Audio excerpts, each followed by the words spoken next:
Karena film ini lagi ramai banget di FYP, gue memutuskan untuk nonton. Judulnya Megan is Missing. Gue saranin untuk jangan nonton sendirian dan jangan nonton di malam hari. Kalau kalian sendirian mending gak usah nonton karena bakalan mendatangkan trauma yang teramat sangat mendalam menurut gue loh ya. Jadi untuk kalian yang gak punya teman nonton mending gue spoilerin aja. Oke, jadi film ini tuh bercerita tentang dua orang sahabat, yang satu namanya Megan dan yang satu lagi namanya Amy. Suatu hari Megan ini ketemu sama laki-laki dari internet yang namanya Josh. Dan mereka memutuskan untuk ketemu, tapi Megan gak pernah pulang lagi. Terakhir tertangkap di CCTV, dan 3 minggu setelahnya Amy ikutan hilang. Sampai akhirnya handicap milik Amy ditemuin di kotak sampah, dan disitulah terkuak apa aja yang udah dilakuin Josh sama dua orang perempuan ini. Dan ternyata mereka dikurung dalam satu gedung tua, diperlakukan layaknya anjing, lehernya diikat, dibiarin telanjang, dan yang lebih parah adalah dikubur hidup-hidup di dalam gentong. Guys, kalian tuh tahu gak sih apa yang dialamin sama korban tsunami waktu mereka keseret sama air? Kalau kalian pengen tahu, kalian bisa lihat ceritanya di film The Impossible.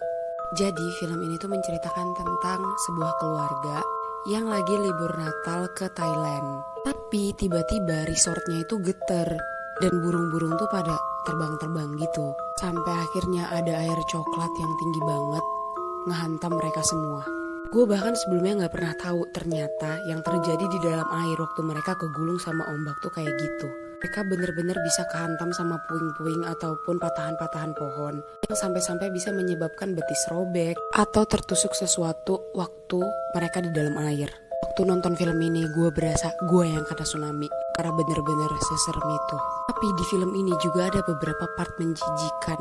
Itu pas pasien muntahin lumpur dan ngeluarin sampah dari mulut mereka. Buruan nonton. Guys, kalian tahu gak sih film zombie yang sering banget muncul di FYP? Yang walaupun ayahnya tuh udah terinfeksi zombie tapi masih ngegendong anaknya. Nah, jadi gue tuh nemu versi lain dari film ini. Judulnya Cargo. Buat kalian yang gak suka jumpscare, ini film cocok banget karena bener-bener gak ada jumpscare sama sekali.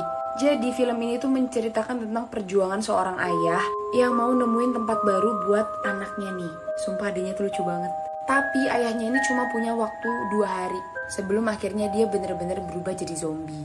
Dan ya sebenarnya dia ini terinfeksi sama istrinya sendiri. Perjalanan cari rumah baru untuk anaknya itu bener-bener gak mudah banget guys. Bahkan bapaknya ini sempat dikurung untuk jadi makanan para zombie.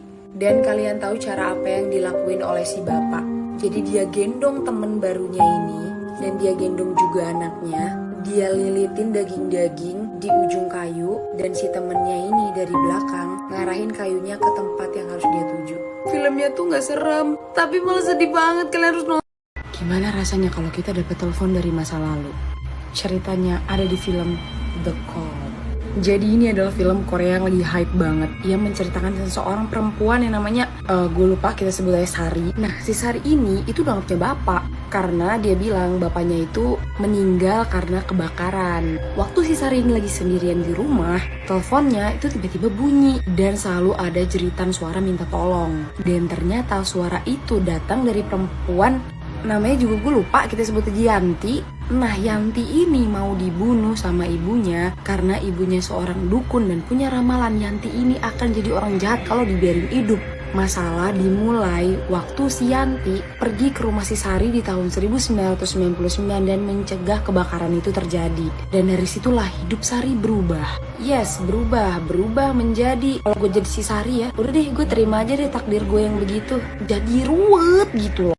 Guys, kalian udah lihat belum penemuan mayat yang paling aneh? Kalau kalian mau lihat, kalian bisa nonton film ini. Judulnya The Autopsy of Jandu.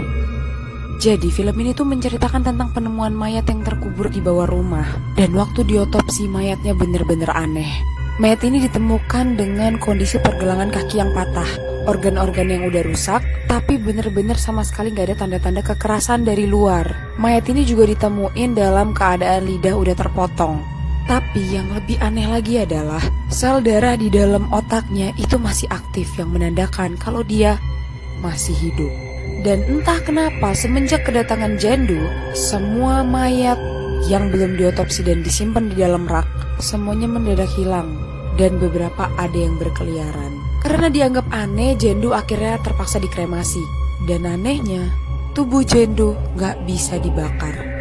Gak tahu deh gimana. Guys, ternyata Indonesia tuh punya film psikopat juga loh. Mungkin gue telat ya ngerekomendasiinnya karena ini film udah dari tahun 2009. Judulnya Rumah Dara.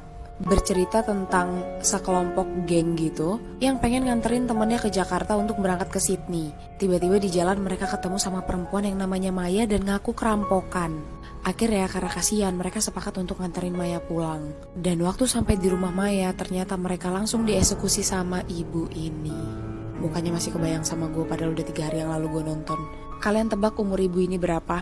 Ya gue juga gak nyangka ternyata dia lahir dari tahun 1880-an. Mungkin kalau kalian suka sama film thriller, filmnya biasa aja ya. Karena ya potong tangan, terus potong leher, cincang-cincang badan, mata ditusuk pakai high heels, itu mungkin udah biasa banget ya buat kalian. Cuman untuk teman-teman yang gak biasa, aku saranin mending gak usah nonton.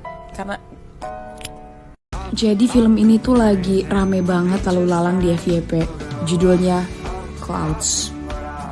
Awalnya gue kira filmnya biasa aja, tapi lo bakalan nangis in a good ways kalau nonton film ini. Jadi film ini tuh diadaptasi dari kisah nyata. Kisah nyata pria yang namanya Zack, salah satu personil From Handshake, yang meninggal waktu bulan Mei 2013 karena penyakit osteosarkoma. Dia udah berjuang ngelewatin sekitar 20-an kali kemoterapi, sampai akhirnya dia berhenti karena diputuskan oleh dokter waktunya tuh udah gak lama lagi. Zack sempat putus asa karena dia disuruh bikin esai sama gurunya, esai tentang perkuliahan, kalian mau kuliah di mana, kalian mau jadi apa setelah kuliah. Dan Zack bener-bener frustasi karena dia pikir, buat apa gue nulis kalau gue gak bakalan nyampe waktu itu. Tapi sebelum dia meninggal, Zack itu sempat ngewujudin impiannya untuk bikin album sama sahabatnya si Semi. Satu hal yang gue dapet dari film ini, lo gak perlu tahu kalau lo sekarat untuk mulai hidup.